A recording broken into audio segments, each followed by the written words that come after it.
किसी की नजर मुझ पर पड़े ना पड़े, प्रभु की नजर का हुआ है असर।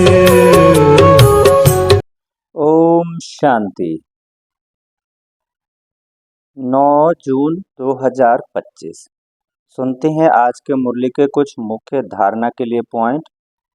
मुरली की हेडिंग है मीठे बच्चे, तुम सारे विश्व पर शांति का राज्य स्थापन करने वाले बाप के मददगार हो। अभी तुम्हारे सामने सुख शांति की दुनिया है। बाबा ने कहा, मीठे बच्चे, तुम सारे विश्व पर शांति का राज्य स्थापन करने वाले बाप के मददगार हो। अभी तुम्हारे सामने सुख शांति की दुनिया है। आज की मुरली का प्रश्न है, बाप बच्चों को किस लिए पढ़ाते हैं? पढ़ाई का सार क्या है? बाप बच्चों को किस लिए पढ़ाते हैं? पढ़ाई का सार क्या है? सुनते हैं इसका उत्तर। बाबा ने बताया, बाप अपने बच्चों को स्वर्ग का प्रिंस, विश्व का मालिक बनाने के लिए पढ़ाते हैं। बाप कहते हैं, बच्चे, पढ़ाई का सार है दुनिया की सब बातों को छोड़ दो।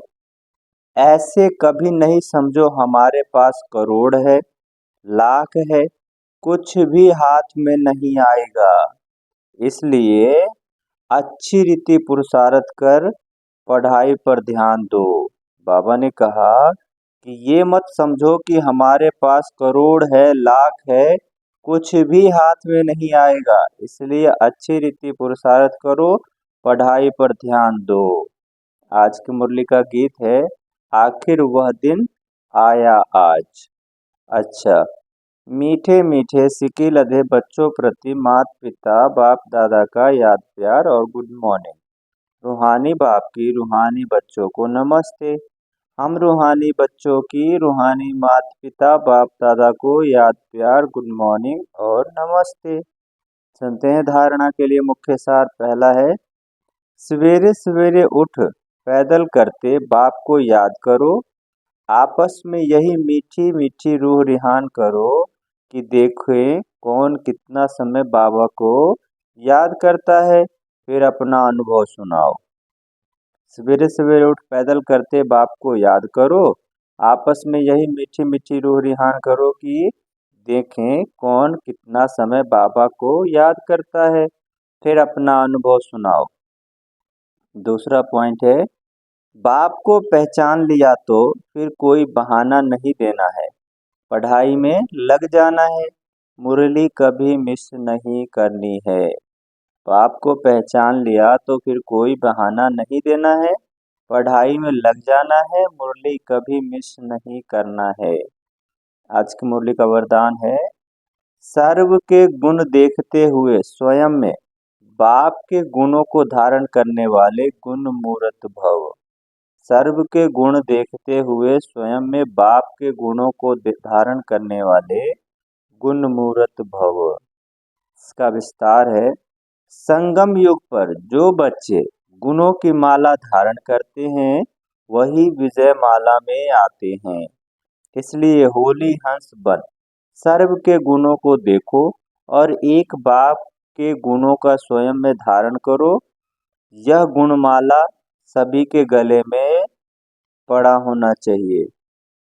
जो जितना बाप के गुण स्वयं में धारण करते हैं उनके गले में उतनी बड़ी माला होती है।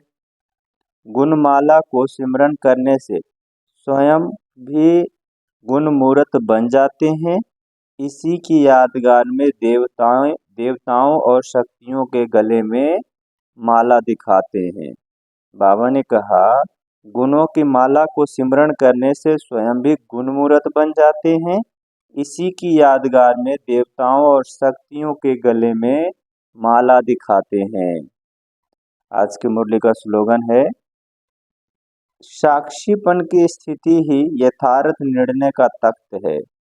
साक्षीपन की स्थिति ही यथार्थ निर्णय का तख्त है। अव्यक्त इशारे, आत्मिक स्थिति में रहने का अभ्यास करो, अंतर्मुखी बनो। अंतर्मुखी होकर कार्य करने से विघ्नों से, व्यर्थ संकल्पों से बच जाएंगे और समय भी बहुत बच जाएगा। जो भी अंतर्मुखी रहते हैं उनमें स्मृति की समर्थि भी आती है और आत्मा रूपी नेत्र पावरफुल बनता जाता है, जिससे यदि कोई भी विघ्न आने वाला होगा तो यह महसूसता आएगी कि आज कोई पेपर होने वाला है, और जितना पहले से मालूम पड़ता जाएगा तो होशियार होने कारण सफलता पा लेंगे। अच्छा, ओम शांति।